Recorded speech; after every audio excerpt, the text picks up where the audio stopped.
Chapter 18 Exercises in Faith.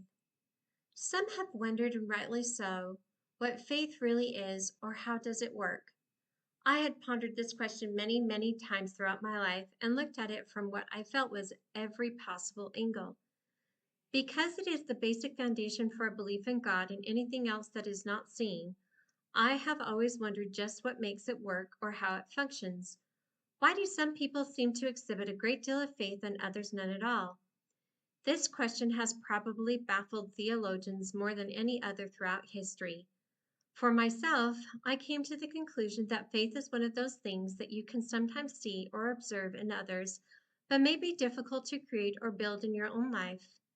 The reason I found it to be this way is that as soon as I found myself exercising faith in something that seemed unnatural to the way the world looked at it, it would become a natural occurrence to me, and I would no longer look at it as something that wasn't normal.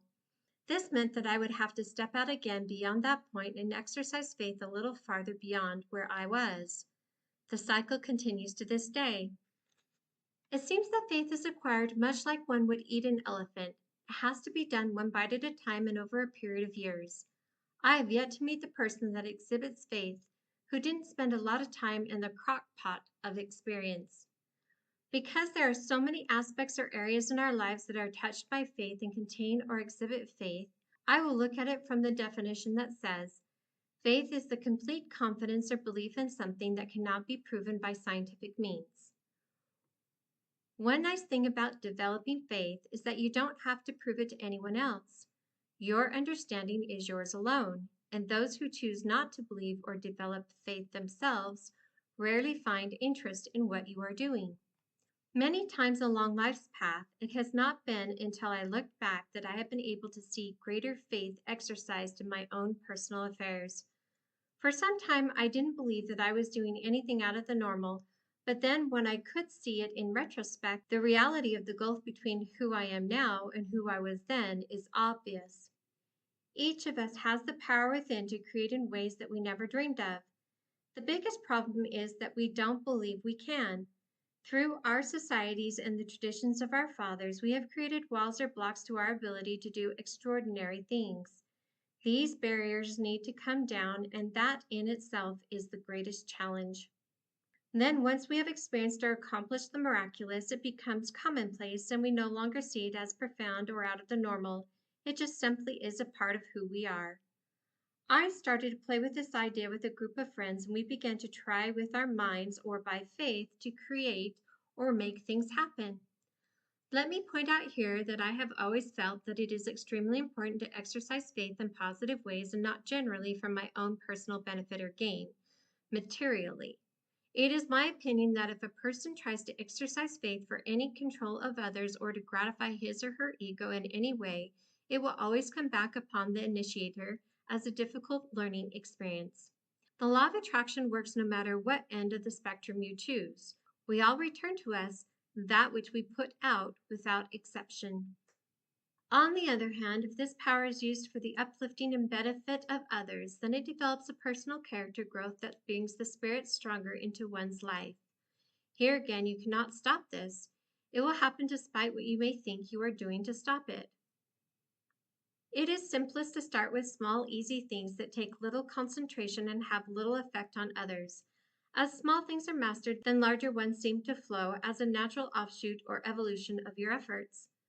One of the easiest things I found to create is contacts with people we wish to see or talk to. As we played with this, my friends and I found that if we simply sent our intent out that we wanted to see someone or talk to someone, that within a short time this person would call or show up. With a few of my friends, this has become as natural and normal a process as eating or breathing. For myself, I found that I had to approach the idea with an absolute belief that the person I wanted to talk to would show up or call.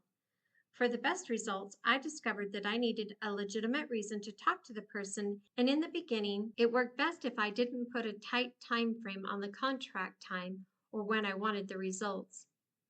Several of us have enjoyed playing this to the point that we do it now without even thinking about it or giving it a second thought. We simply put out the intent and reap the results. You know that the outcome will be as you desire because you know that you are never denied your pure intent. A simple exercise in faith that anyone can try or use is the one that we call sending out your genie. Of course, we don't really mean that we are sending out a genie, but this has become an expression to indicate what we are trying to do. The genie idea works like this. When you need to drive someplace and you know that it's going to be difficult to find a parking place, you simply send out the intent that you want the closest space possible to your destination. With this small exercise, I soon found that if I consciously sent out the intent about 10 minutes before my arrival time, that I would get the closest or next to the closest parking spot every time. To my surprise, if I didn't ask at least 10 minutes in advance, I would only have about a 50-50 chance of getting the spot. If I sent out no intent, I would usually not get anywhere close to where I wanted to be. Over time, I have found that you can keep the intent in your heart that this is what you would like, and you don't have to consciously put as much effort into it to get the same results. Eventually, you always get the space you need without a conscious effort. This comes because you know that the universe is always working for your highest good as well as that of all others.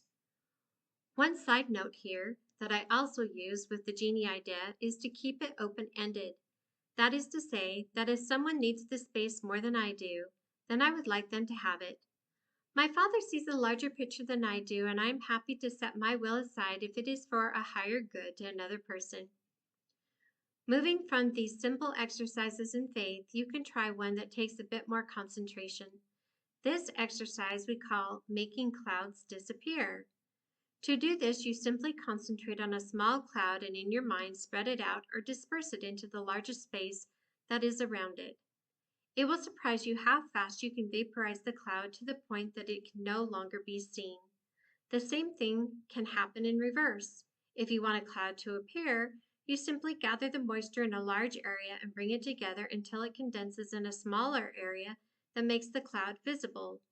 As an exercise, this works well, but you will find that it can happen a lot faster and on a bigger scale if there is a real need or necessity to have it manifest. In other words, the emotion that you have behind your intent will strengthen your ability to make it happen. If a loved one is in need and you can feel their true want and desire to be blessed through faith, your intent is heightened or enhanced. The fact that there are two of you putting forth the effort also adds to your ability to make it happen. You may recall that Jesus at one time, when he had come from the north country, said that he could do no miracles among them, for they had no faith.